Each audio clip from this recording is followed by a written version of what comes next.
Hey everyone, this is Acid Roots. I've got a review for you, and it's a mixtape review.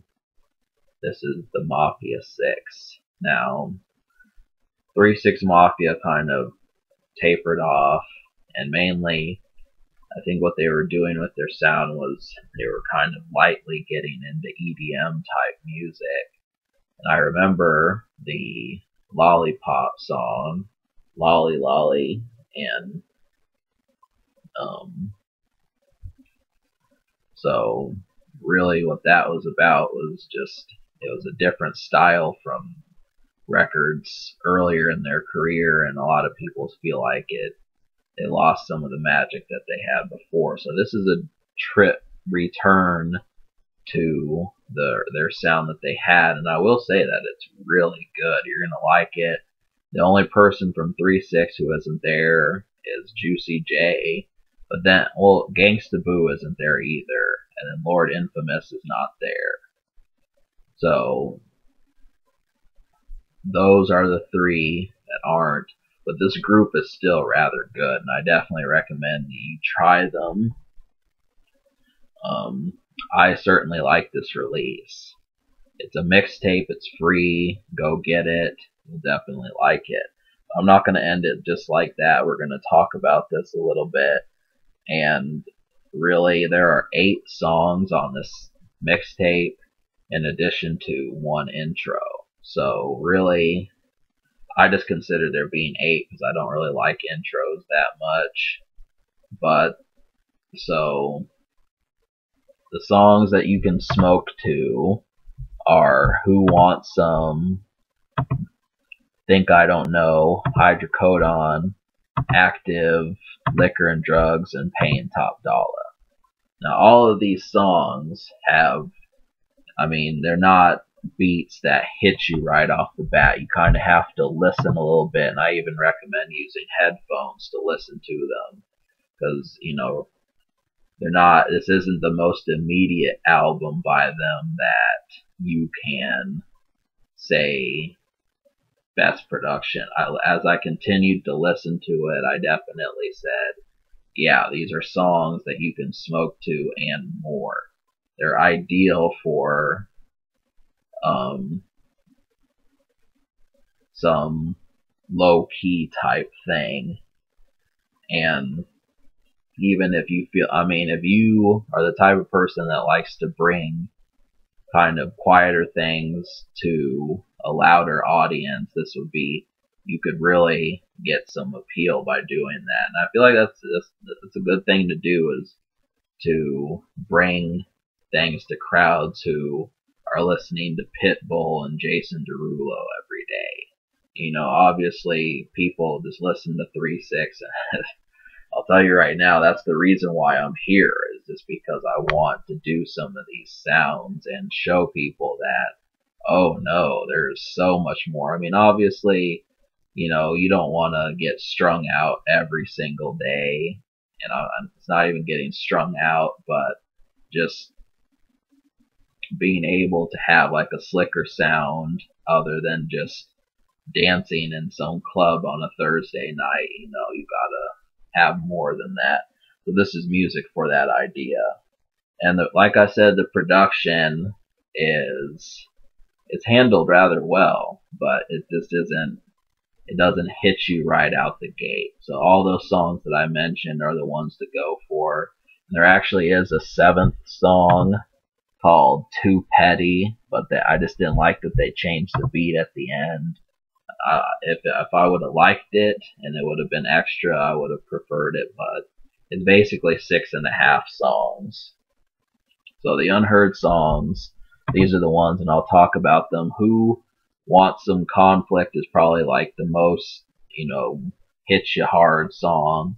Paying Top Dollar is another one that really does a good job. Hydrocodone has Paul Wall on there, and that one just sounds like you're really screwed up. Active, that one, I that one kind of sounds haunted a little bit. Just really um, tripped out type music. It's darker. And Liquor and Drugs, you have to listen to that one. That beat may not hit you right off the bat. And then Think I Don't Know, that one kind of has a little bit more almost jazz type sound to it.